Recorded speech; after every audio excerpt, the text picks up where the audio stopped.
大家好，今日咧想同大家咧推介一個分析港股嘅課程，就係由江恩理論大師黃伯中先生所主講嘅，叫做港股神奇數字同埋黃金比率嘅課程。咁會喺4月27、28、5月4同埋5月5呢4日舉行嘅，咁即係連續2個禮拜1、2啦。咁時間咧就係晚上嘅7點至9點。咁形式咧會用 Zoom 嘅。而且咧設有錄影重溫，即使當日唔能夠實時去睇現場都好啦，咁唔緊要，都可以睇翻錄影嘅，因為有長達3個月俾大家去重溫去溫習翻。咁費用咧係10000蚊，不過咧喺4月17號或者之前報名咧就可以享有早鳥優惠，優惠價咧係7000蚊，即係慳翻3000蚊㗎，所以記得趁早鳥優惠之前報名啦。至於課程內容方面咧，4月27號嘅第一堂咧就會講港股嘅神奇數字週期啦，即係時間方面嘅。第2堂咧會講股市嘅神奇數字中嘅神奇數字係咩嚟嘅咧？當然往常會同大家講下啦。第3堂咧會講黃金比率嘅應用嘅，即係講下點樣去預測港股嘅大頂同埋大底嘅一啲嘅價位啦，就用黃金比率。第4堂咧就會講下股市嘅時間週期嘅黃金比率。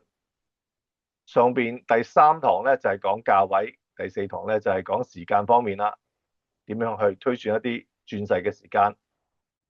大家就咁聽落去咧，可能唔係好清楚咧係講啲乜嘢，不如我哋請阿黃 Sir 親自去講啦。我哋去片睇下黃 Sir 點去講解下呢一個課程嘅內容啦。好多人都有用過神奇數字㗎啦，神奇數字即係講緊1+1等於2，2加1等於3，3加2等於5，咁一路延伸過去啦。咁好多人都係用呢個嘅數字嘅序列咧去估計個市場嗰個走勢嘅。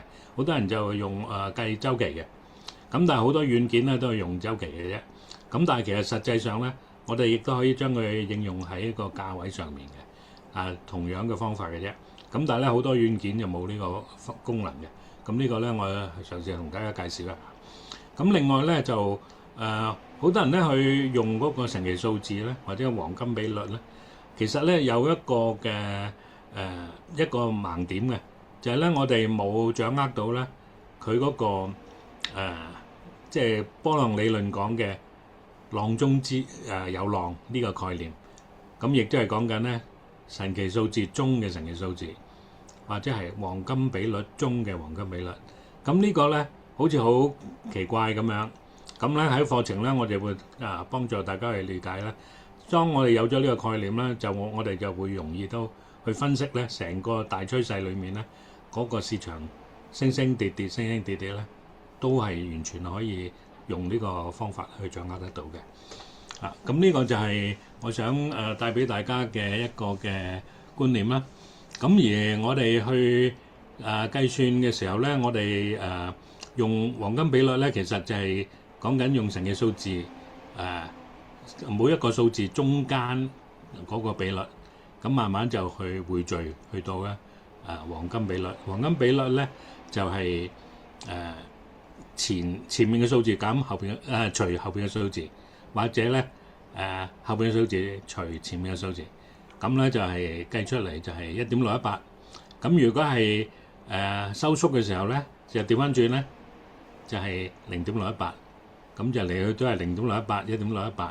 咁個市場咧，我哋有啲好多例子咧，可以見到咧，就係其實個市場咧，當佢增長嘅時候，升嘅時候係1.618，調整嘅時候0.618，調整完再增長嘅時候又係1.618，就係咁樣玩嘅。咁呢個咧都幾特別嘅。咁其實呢個黃金比率唔單止淨係喺股市裏面嘅，你睇翻我哋大自然咧。好多呢啲嘅圖形咧，都係代表呢樣嘢嘅。咁呢個咧，我哋喺課程裏邊同大家介紹一下嘅。好，咁咧就跟住咧，我哋講講咧，就話其實我哋用神奇數字咧，喺個時間週期上面咧，咁呢個一個恒生指數嘅長期嘅走勢。咁其實咧每一個恒生指數嘅大浪咧，同埋大底咧、大頂大底咧之間都有一個神奇數字嘅關係嘅。咁呢幅圖咧就差唔多有60年嘅時間啦。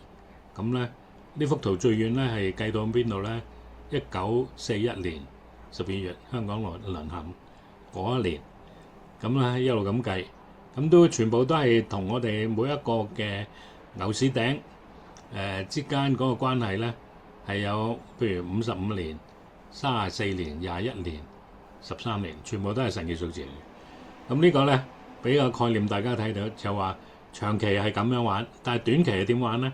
咁我喺課程裏面咧就同大家去分析一下嘅。好，咁神奇數字其中一個咧就係144，咁144都好重要係，大家睇到個圖咧就喺2022年個大底咧，係去計兩個144咧，144呢個嘅係交易日，咁咧就去咗下一個底，跟住再計144個交易日咧，又下一個底，係嘛？由此睇見咧幾得意嘅，跟住去到再下一個咧就變咗個頂咯喎，就變咗個頂。基本上咧個市場咧係就按住呢個神奇數字嘅週期咧去運作。咁當然咧就喺個課堂裏面咧，我哋講咧就唔單止淨係144嘅，咁仲有幾個數字都影響緊個市場。咁呢個可以其中一堂咧，我會同大家介紹。咁好啦，正話講咧就話神奇數字中嘅神奇數字。咁呢度咧係港股由2024年到依家嗰個走勢啦。咁咧由個14400嗰度開始計一個神奇數字，一路加上去，即係每一個數字乘100咁啦嚇，咁變咗一路加上去。咁你大家睇到見到咧，呢個頂咧其實就係神奇數字嘅頂嚟嘅。咁跟住再下一個咧就係又係一個神奇數字嘅頂。咁呢個就係23300，即係將233呢個神奇數字乘100，咁就係呢個頂嚟嘅，係嘛？咁真係幾得意啊！咁全部捕捉晒呢啲頂嘅。咁另外啦，就話當你破咗23300嘅時候咧，其實亦都係一個神奇數字中嘅神奇數字，即係由233 23300呢個開始，再加翻一個嘅神奇數字嘅序列，每一個數字咧乘100，咁咧你就發覺咧呢啲阻力位全部喺晒呢度啦，支持位又係呢啲位咁由此類推咧，咁咧就呢個概念咧就應該市場上咧比較少人講嘅，咁但係咧呢個就係講緊神奇數字中嘅神奇數字，幫我哋去計算一個市場嘅支持阻力。咁好啦，咁最後一個例子啦，咁大家可以睇睇啦，即係正我所講咧，就係話神奇數字之間嗰個比例，細嘅數字除大嘅數字咧，就係0.618，大嘅數字除細嘅數字咧就係1.618。1.618咧即係增長嘅意思。如果0.618咧，即係調整嘅意思。咁其實咧睇翻港股咧，2024年嘅低位開始，第一陣升到去2024年嘅頂啦，呢個。咁但係呢一陣啦，升咗一個紅線啦，呢個代表啦，或者呢個綠線啦。咁但係咧，如果你計翻呢一個升浪咧，調整0.618咧，就啱啱佢嗰個調整嘅低位啦。咁佢嘅收縮咧就係0.618。咁好啦，調整完之後咧，當個市場再增長嘅時候係點咧？就係1.618啦。咁其實你一計，將第一個升浪呢個綠線咧乘1.618，咁由個低位開始加上去啦，咁就啱啱咧就係2024年嗰個頂位就喺呢度啦。咁好啦，咁跟住點咧？跟住又調整咯喎，調整之後咧，今次咧就唔係0.618啦，係0.5，即係50%。咁調整完之後再增長嘅時候係點咧？咁呢個就得意啦。呢個係點咧？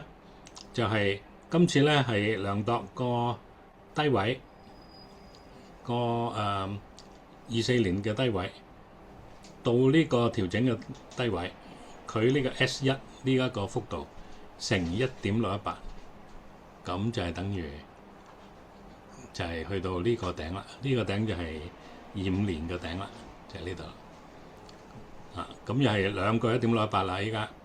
咁好啦，咁如果我想計下，喂，咁跟住個市場又點行咧？又呢個就係對等關稅啦，引致嘅股災啦。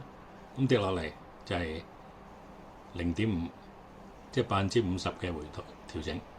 咁調整完之後又再嚟過啦。咁你就睇翻由低位呢個第一個低位到第二個頂呢條綠線乘1.618，咁由低位加上去咧，就係我哋近期個頂啦，即係28,000呢個頂就喺呢度啦。咁所以咧就引致咗一個大調整出現啦。咁至於個市場未來跟住點發展咧，咁喺課堂裏邊咧，我會繼續同大家講嘅。咁好啦，咁呢個係暫時講到嗰個課堂嗰個內容啦。咁如果大家有興趣去報名參加呢個課堂啦，咁就可以 email 去呢個電郵，咁咧就去報名嘅。咁呢個希望查詢亦都可以向謝 Sir 咧去聯絡嘅。OK，咁我介紹到呢度，好多謝你，拜拜。